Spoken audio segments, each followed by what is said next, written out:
Hey, Jordan. Thanks for taking some time to be interviewed this morning. And so, just to introduce you to the audience, and by the way, your audience is basically new first semester students. Um, you're a Ranken graduate from when? 2016. So from 2016. And since 2016, um, did you get into the industry right away, or what happened there? I interviewed at a few places while I was still a student. Um, First couple interviews were a little rough. I didn't get the job that the ones that I initially applied for, but I will say that while I didn't get the job, my first job in the industry that I did get was at one of the places that I interviewed with while I was still a student, right? So I made that introduction, and while they passed on me the first go, after I graduated, I circled back and I got my first job, which was at Avila Marketing, Nice. So, which so is that was now pretty much Rowlick. right out of college then? You went to Avila? Literally, yeah. I would say I think it was within the first 3 months after graduating. I got my job at Avila. So Nice. So yeah, 2016 graduate, pretty quick employment in the industry afterwards. And where are you working now? work at Drive Social Media or social media marketing agency downtown. We do basically Facebook ads. All the ads you see while you're scrolling through Instagram or Facebook. Okay, so Drive social media um, and you're still writing code and can you tell us a little bit about that? Like what are you doing on a day-to-day basis? Yeah, yeah. Um, yeah, so I mean, yes, I write code every day. I'm primarily a front end developer, right? So um, you know, we have an in-house software that basically, whenever the company was younger, they figured out a strategy of how to run Facebook ads effectively for businesses, and then they decided they wanted to automate that.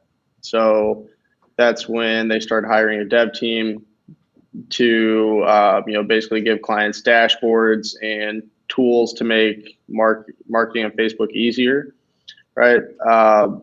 Whenever I joined, the UI was pretty rough, and so one of my biggest initiatives has been cleaning that up. Right, so um, I mean, I write several hundred lines of code a day, which whenever I was in your student shoes, uh, one of your previous grads, Chris something, I can't remember his last name. Nice guy, but he had made a comment like, yeah, I write about 10,000 lines of code a day or something, and that just blew my mind. And now it's really not that big of a deal. So Nice, nice. So uh, did you have yeah, a lot of technical experience writing code before you were a student? zero, as you know. Yeah, I didn't even know how to make an email address. So And I love that story. I actually tell that story quite often, which is, a common question we get, which is, do I need any sort of prior knowledge? And I love telling the story that, no, and here's an example of a guy who didn't even have an email address, went through the program and is now working, writing code, successful in the industry. So congratulations on that, man. I'm so happy for you. I appreciate that. Now, we did just jump Uh, right into your career, but do you just want to introduce yourself kind of more casually to everyone, like where you're from and just a little bit about you? Sure, yeah. I mean, I'm Jordan Foster, right? 27 years old. I'm from Grand City, Illinois. Nowhere special, nothing like that. Kind of grew up just, I don't know, just average middle class family, right?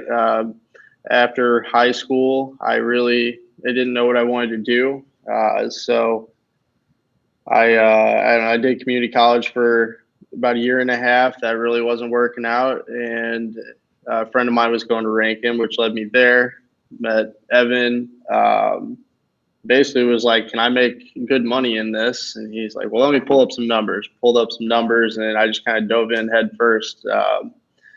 And things have been great ever since. I mean, outside of that, free time. I don't know if I have hobbies. Honestly, I do some coding on the side too. It's a lot of fun. Coding seems kind of, at least for me, whenever I didn't understand it very well, it was very intimidating. But once you start getting the hang of it, it's really cool everything you can do with it, right? Like once you have a decent grasp on things, there's so many ways you can go with it and so many things you can build. So, I kind of do that in my free time. I don't know, pretty standard, mid 20s guy, go out to the bars occasionally, work on side projects at home.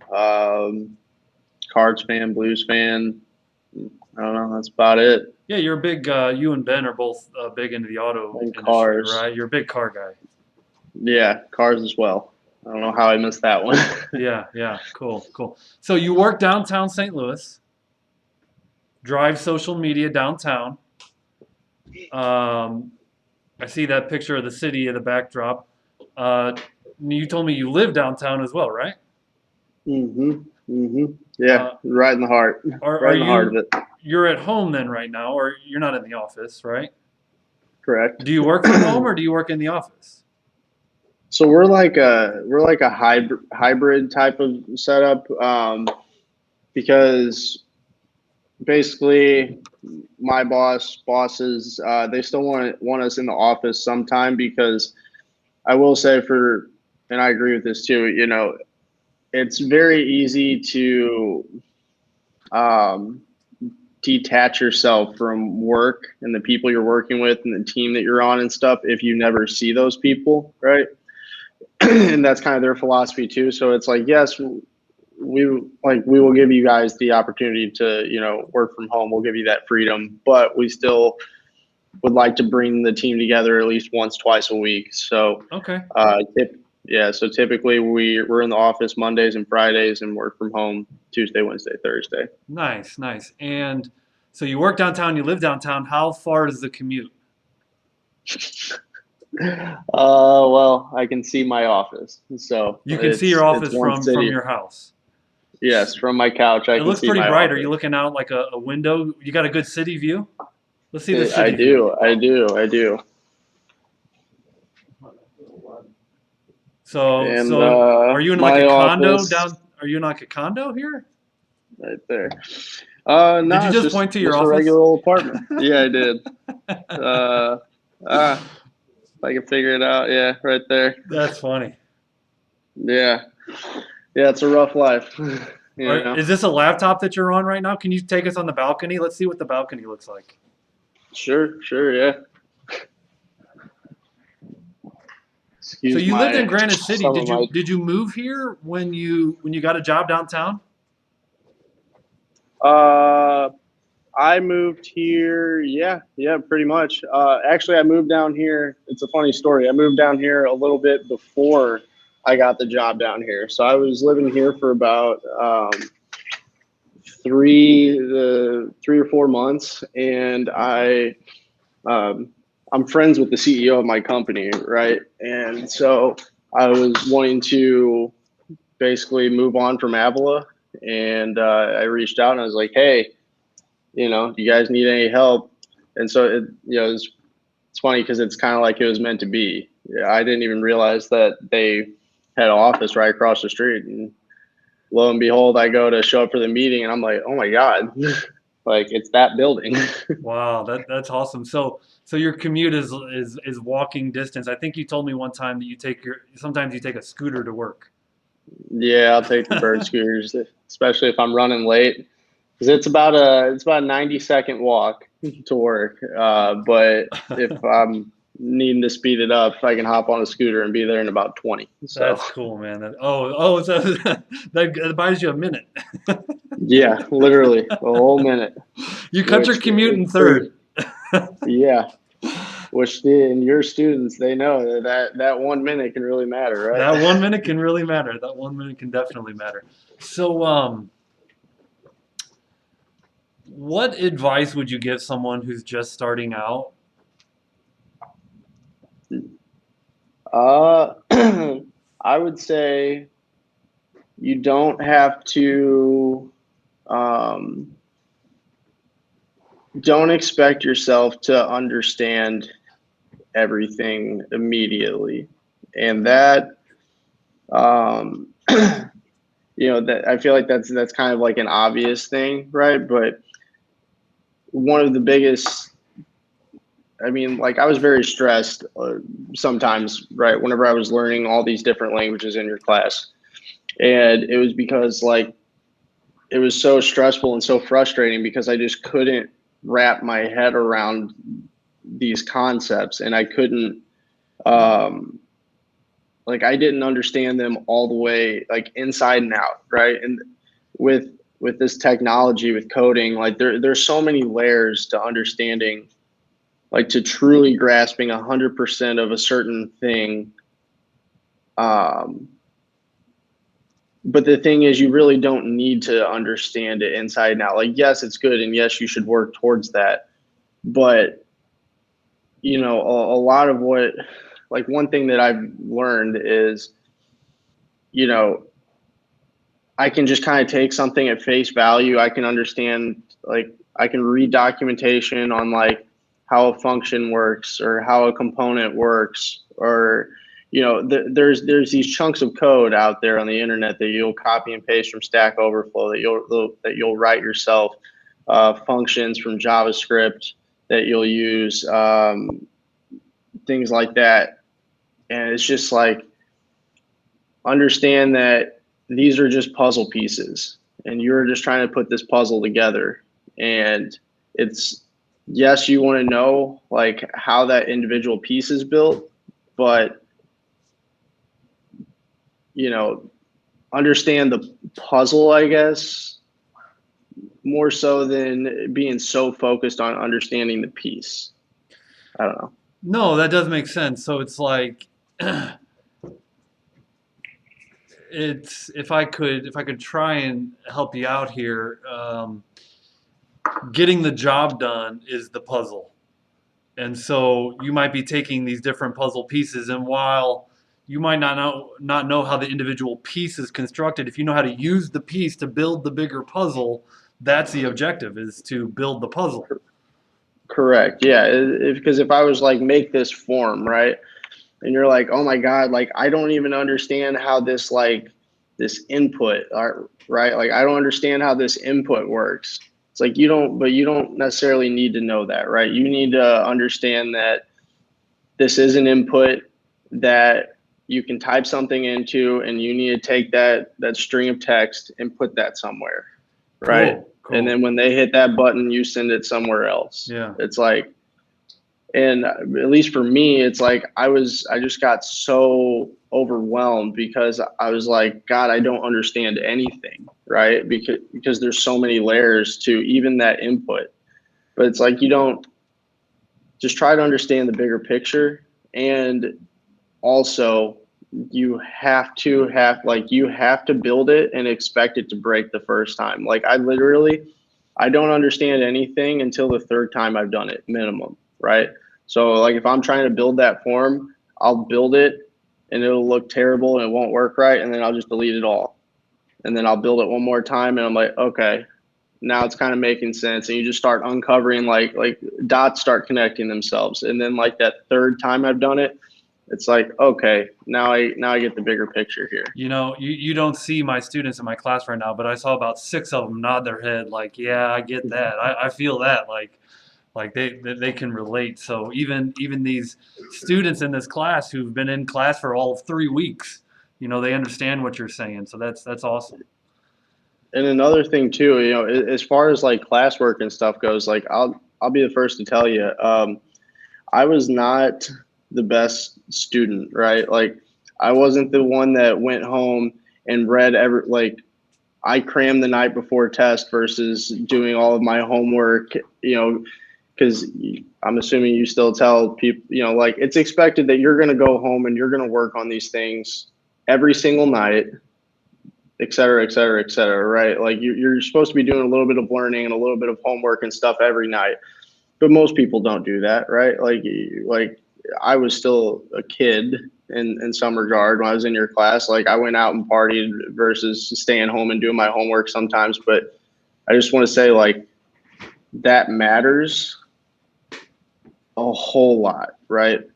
It's like it should be fun too. It's like you're going home and like you're building something, you know, like this isn't like English class where you have to go home and write some stupid paper that you really don't care about the topic or anything like that. Like you're learning how to build things on the internet, and you know, just make sure that you actually do your reps with the homework because it matters. It's kind of like what you said earlier. If you're not doing a little bit each night, are you going to get that repetition that it's required? Right. So Yeah, are you telling me that if you went back, you might do it a little bit different? Is that what you're admitting to? I would do it a whole lot different. And I'd probably be a lot better now because of it too, you Well, you know. know what? Um, We've all gone through school and we've all had similar experiences. I can relate myself in many ways and look back and say, oh, I could have done that better. I wish I would have done that better. So that's part of, I guess, iteratively looking at your life and trying to become a better person. And just, that's good advice. I appreciate that. Um, and I would crush it if I came back and redid your class. yeah, I'm sure would teach me quite a bit and be able to teach these students quite a bit. You want to be a teacher? All Maybe one day. right, Maybe cool, one cool. day. um, the problem is we probably can't afford you. I don't know what your salary is, and obviously this might be public. So, what can you talk about salary expectations for the new developer and 3 to 5 years out? Like, what would you advise them to look for? Sure, sure. Well, I make $73,000 right now, Oh, so okay. So just put that that's out my there. All right, salary. that's pretty Yeah, impressive. So that's that's fine. 73 after what you said 5 years ago. Uh, what 20? Yeah, 5 years ago So ish. five Yeah, years, and you're and 26, yeah, 26 making 73. yeah, I'd and take that. I wasn't 26 making 73. Congratulations, by the way. thank you, thank you. Yeah, and you know, as long as we stay on track with work, that should be about closer to 90 by end of the year too. So, Well, that's a pretty big but raise. I say, yeah, yeah, it's baked into it's a whole contract. Once we start generating revenue, then you know that increase is baked into that. But the reason I say that is because it is 100% possible, especially in this industry, like to make six figures. And quite honestly, like I made mistakes along the way that um, I could probably be at six figures right now if I hadn't have made those mistakes. And I would say the biggest one that I want all of whoever's listening, I want you to know is you have you have negotiating power even if you don't think you do. Okay? Because even though okay, let me backtrack. Whenever I graduated Ranken, yes, I graduated. Yes, I did the courses. I had a decent understanding of coding and whatnot, but I didn't feel very like confident in my skills, right? And that's okay. But that confidence comes into play whenever you're negotiating for your first position, and this is very crucial, right? Because my first job, I the one that I you know the one that I my first job in the industry, they offered me $35,000 a year salary, and I was like, well, that seems kind of low, but I still live at home with my parents. I don't really have that many like expenses. Like I hadn't even crunched the numbers to know like, okay, if I move out, when I move out, if I'm spending this, and this is something that Evan will, you know, he'll provide a little financial guidance to your class, I'm assuming at some point. Um, but yeah, so they offered me 35K and I just accepted it, right? I didn't feel like I should have tried to haggle for more. Um, but once you get in somewhere, it is very difficult to get your, increase your salary, right? Because most companies are going to try to push, oh, you did a great job this year. We're going to give you a 5% raise. That's a good raise at companies, right? But when you're making $35,000 a year, that means you just got an extra $1,700 a year. Okay. And then $1,700 a year broken up over, you know, what, 26 paychecks. Really, that's like an extra 20 bucks, And so my advice is, even when you go to get your first job and they give you an offer letter and that number is whatever it is, always try to get more. Always. Because like whenever I asked them, because I had multiple discussions with my boss, about that 35K, and I was like, where did you get this number? And he's like, literally, he said, it's just a number. Like it wasn't like it wasn't even their budget. Like it was just a number they pulled out of thin air. So the fact that you guys have learned these skills, even though you may not be that talented with them right out of the gate, and hopefully you are. I wasn't the most studious student, but you still know a valuable skill, and you will learn a lot at your first jobs very quickly, and you will grow into that value very quickly, and just always push for more. I Always push appreciate for giving more. that advice, and that can definitely be helpful. So I appreciate those tips. To kind of transition here, and we're kind of coming up on the 20 plus minute mark. Um, so just in summary, first off, thank you so much for taking a little time and offering some tips and advice. I really hope that the students find this useful. Potential students maybe will see. Congratulations on your success. You're a young guy. You got the world in front of you. I can't wait to see where you're at in 5 years. You're going to be crushing it. Uh, you know, And a um, Lamborghini. what's that? In a Lamborghini, hopefully. That's great. Yeah, yeah. Maybe I can go for a ride sometime. So you pick your old teacher up someday. Oh yeah. uh, Class, any questions for Jordan? Do you mind sharing your grades? Like, were the A's, B's, C's? I was straight C's. Straight C's. And there's value there, right? Because Barely you're C's. crushing it in the real world, and you weren't the A plus student all the way through, right? I mean, um, No, because it's hard. because it's That's hard. hard whenever you're first learning it. Yeah, it's so hard, but it's worth it. Yeah. Well, you're crushing it, man. And any other questions for Jordan? Come on. Anything else? Anything else you want to share, Jordan, with the class before we kind of end this? Mm, Where do you want to be in 5 years? right. Well, hopefully owning my own business. Like ideally, Drive is the last place that I really, the last job I have, so to speak. We're building this software, so ideally, I want to see that through, launch it, see that be successful. You want Save my money Lamborghinis in along the different way. colors. That's what you want. Yeah, of course. Yeah, I want a big house. I want a nice car, and I want to do what I want when I want. You're a motivated young man. You're crushing it. You're killing it. Congratulations. Thanks so much, man. Yep, no problem. Thank you. All right. Take care. We'll talk to you soon. So, see you, Evan. All right. Bye.